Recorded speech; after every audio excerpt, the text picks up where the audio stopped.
और inside stories के लिए मेरे इस YouTube चैनल को सब्सक्राइब करें और Facebook पेज को भी लाइक करें।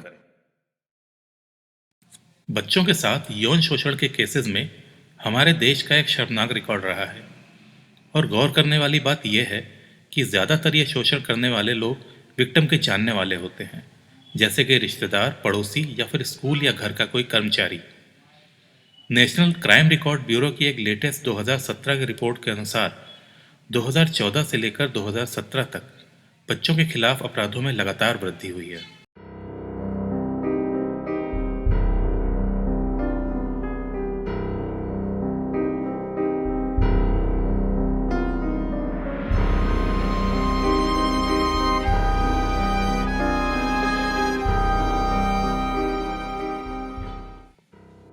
कहानी है मलप्पुरम केरला की। 12 साल की अश्मी एक छोटे से किराए के मकान में रहती है, जिस मकान के दरवाजे पर उसने चौक से लिखा है सॉरी अम्मा। ये सॉरी अम्मा के द्वारा अपने माँ और पिता से सॉरी बोल रही है, क्योंकि उसको लगता है कि उसकी वजह से उसकी माँ और पिता के ऊपर कोई मुसीबत आने वाली है। 12 साल की इस मासूम को इस बात का एहसास ही नहीं है कि पिछले 2 साल से उसके माँ बाप ने उसे किस दलदल में धकेल दिया है। इस बच्ची की कहानी सबको हिला देने वाली है। इस बच्ची को यह पता ही नहीं है कि पिछले 2 साल में इसके साथ सैकड़ों बार जो हुआ उसको बलात्कार कहते हैं, जो कुछ 30 से ज्यादा लोगों ने इसके साथ किया, जिनमें से कुछ इसके पिता के दोस्त थे और इनको इनका पिता ही अपनी बेटी के पास लेकर आता था। 4 लोगों के इस परिवार में माँ, पिता, अश्मी और अश्मी की बूढ़ी दादी रहती हैं, जो कि बहुत बीमार हैं। घर का खर्च तो दूर, किराया देने के भी पैसे नहीं है और दादी की दवा का खर्चा अलग।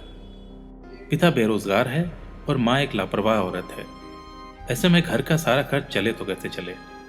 2 साल पहले अश्मी के घर की यह हालत देखते हुए उसके पिता के एक दोस्त ने उसके पिता के सामने पैसों के बदले एक मांग रखी। उसने अश्मी के पिता से उसकी माँ के साथ संबंध बनाने के बदले पैसे देने का प्रस्ताव रखा, जिसके बाद वो अश्मी की माँ के साथ हमबिस्तर होने लगा और इसके बदले उसको कुछ पैसे देने लगा। धीरे धीरे और लोगों का अश्मी के घर आना शुरू हो गया और ऐसे में उसके घर का खर्च कुछ हद तक निकलना शुरू हो गया। कुछ समय बाद जब अश्मी 10 साल की थी, इन लोगों ने अश्मी के साथ शारीरिक संबंध बनाने की मांग रखी। आर्थिक स्थिति को देखते हुए दोनों माँ बाप ने हामी भर दी, जिसके बाद अश्मी के साथ दरिंदगी का यह खेल शुरू हो गया, जो कि अगले 2 साल तक चलता रहा। बच्चे के साथ दुष्कर्म ज्यादातर वीकेंड्स में होता था। ये लोग इसके माता पिता के सामने इसको छू छू कर टटोलते थे। कभी कभी अश्मी का पिता अश्मी को बोलकर अपने कस्टमर को अश्मी की आपत्तिजनक फोटोज भी भिजवाता था। जल्दी ही अश्मी के लिए आदमियों की बुकिंग होने लगी थी। उसका पिता फोन पे अश्मी की बुकिंग करता था और काम हो जाने के बाद उन लोगों से पैसे ले लेता था। उसका कहना था कि एक तीसरा आदमी भी इस पूरे साइकिल में इन्वॉल्व था, मगर उसने उसको कभी देखा नहीं।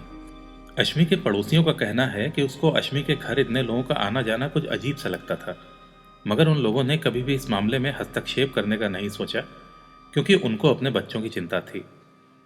उनको अक्सर अश्मी के रोने कराने की आवाज़ सुनाई देती थी, मगर वो लोग ये नहीं समझ पाए कि यह सब अश्मी के साथ होता था। 8वीं क्लास में पढ़ने वाली अश्मी ने यह सब अपनी एक दोस्त को बताया था।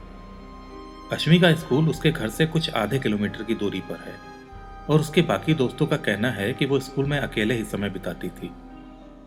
उसकी माँ ही उसको लेने आती थी और छोड़ के जाती थी। उसकी माँ का हमेशा यह प्रयास रहता था कि अश्मी किसी के साथ भी ज्यादा खुले मिले नहीं।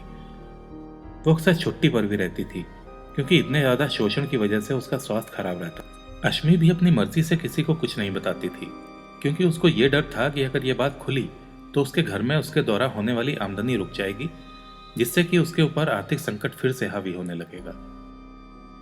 अश्मी के साथ चल रहे दुष्कर्म का खुलासा तब हो पाया जब उसी के एक पड़ोसी ने स्कूल अथॉरिटी को यह बोला कि इस बच्ची के साथ कुछ गलत हो रहा है, जिसके बाद इसी साल 20 सितंबर को स्कूल ने अश्मी के लिए एक काउंसलर भेजा।